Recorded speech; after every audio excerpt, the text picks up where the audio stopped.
yang berbeda-beda saling melempar. Tentu saja nanti kita dari hasil pemeriksaan lebih lanjut kita akan bisa mengetahui. Pak Dir. Mana?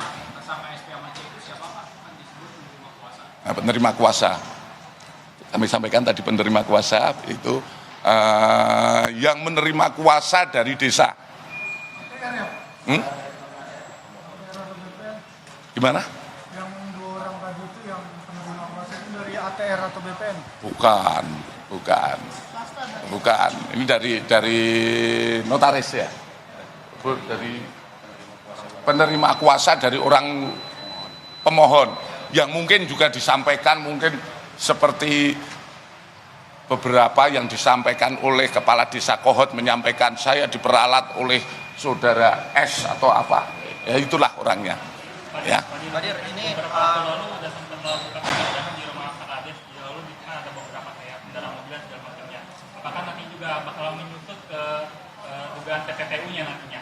Kita lihat lebih lanjut ya. Kami saat ini masih konsentrasi pada proses penyidikan pemalsuan. Ya. Kalau masalah TPPU kita akan kembangkan lebih lanjut. Dan kita tetap melihat kepada hasil pemeriksaan lebih lanjut. Itu yang akan kita lihat lebih lanjut. Ya. Secepatnya. Kan kemarin di penggeledahan kemarin kan disebutkan ada penyitaan transaksi keuangan dan rekening. Nah itu udah ada update-nya nggak sih Pak Dir, berapa total rekening yang disita dan nilai rekening Belum yang ada. disita? Belum. Kades sama Sekdes ini udah diungkap belum?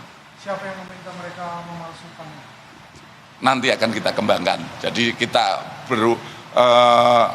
seperti beberapa kali saya sampaikan bahwa kami melakukan penyidikan secara profesional. Kita mulai dari ujungnya dulu, kita buktikan masing-masing perbuatan ini kan proses hukum yang kita laksanakan itu adalah terpenuhnya alat bukti terkait perbuatannya. Jadi ini ada pemalsuannya siapa yang nyuruh, siapa yang menyiapkan, itulah yang kita bangun. Seperti yang diharapkan rekan-rekan ataupun masyarakat adalah penyidik Polri yang profesional. Ya. Bakal dipanggil nggak Pak nanti Pak dalam untuk Dengannya. Gini, kita memeriksa terhadap sebuah perkara ataupun melaksanakan penyidikan, tentu saja ada alasan.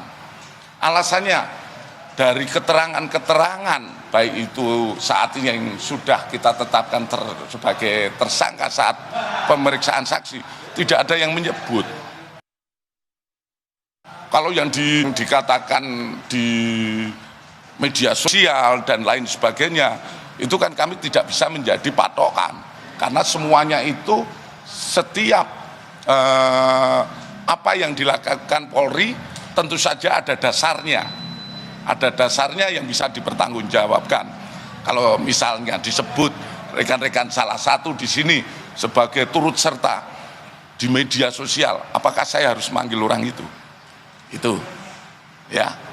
Pak Dir, berarti penyidikan ini nanti hanya akan berakhir di perkara pemalsuan saja atau akan juga didapatkan yang membuat pagar laut ini Pak Dir? Negasinya Pak Dir.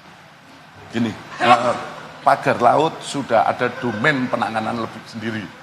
Ya, domain penanganan sendiri terkait pagar laut itu kalau nggak salah di KKP sudah melaksanakan penyidikan. Kami kan berawal dari ditemukannya 2 SHGB.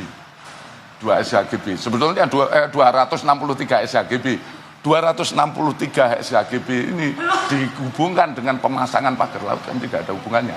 Karena kita mendapatkan pemalsuan di situ. Ya, Mas. Ya. Oh ya Pak, terkait dengan pertimbangan belum menahan Kades Kohot ini Pak, tadi kan kata Bapak itu harus ada pemeriksaan terlebih dulu gitu ya Pak ya. Mungkin ada pertimbangan lain Pak, soalnya kita lihat kemarin itu dia sempat menghilang. Bareskrim Polri menetapkan Kades Kohot sebagai tersangka di kasus pagar laut. Kasus ini terkait dengan dugaan pemalsuan sertifikat dan Kades Kohot sudah 2 kali diperiksa oleh Mabes Polri pada bulan Februari terkait dengan penerbitan 7 sertifikat hak milik dan 263 sertifikat hak guna bangunan di area perairan Tangerang. Dan demikian